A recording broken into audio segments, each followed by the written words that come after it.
പ്രിയപ്പെട്ടവരെ, നമ്മുടെ തണല്, ഞാൻ തണലിലാണ് ഇപ്പൊ ഉള്ളത്, അടക്കാത്തരയിലുണ്ട്. ഒരു കാര്യം നിങ്ങൾക്ക് എല്ലാവർക്കും അറിയാം, ഈ തണലിന്റെ പ്രവർത്തനങ്ങൾ എത്ര ജീവിതങ്ങൾക്കാണ് തണലാവുന്നത്. ഇപ്പൊ നമ്മുടെ ഇൻഷുറൻസിന്റെയും കാസ്പിന്റെ ഒക്കെ പൈസ കിട്ടാതെ ഒരുപാട് പ്രയാസങ്ങൾ ഉണ്ടാവും.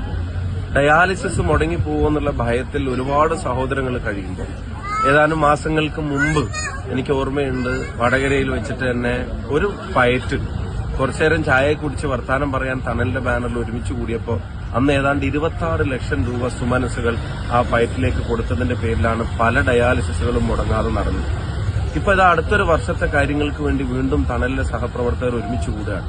താഴങ്ങാടിയിൽ വെച്ചിട്ട് ജനുവരി 18-ാം തീയതി വൈകുന്നേരം ഒരു ഫൈറ്റ് നടക്കുന്നു. ഒരു ചായ കുടിക്കാൻ നിങ്ങളെ വിളിക്കുമ്പോൾ, നിങ്ങൾ മനസ്സറിഞ്ഞതിന്റെ കൂടെ നിൽക്കുമ്പോൾ ഒരു വർഷം ഡയാലിസിസ് മുടങ്ങുമെന്നുള്ള ആശങ്കയിൽ കഴിയുന്ന ഒരുപാട് ജീവിതങ്ങൾക്ക് അതൊരു വലിയ ആശ്വാസമാണ്. പലരുടെയും വൃക്ക പ്രവർത്തിക്കുന്നത് ഈ പറയുന്ന ജനങ്ങൾ അവരുടെ അവകാശമായി തന്നെ കണ്ട് ഇവരിലേക്ക് വേണ്ടത് എത്തിക്കുമ്പോഴാണ്.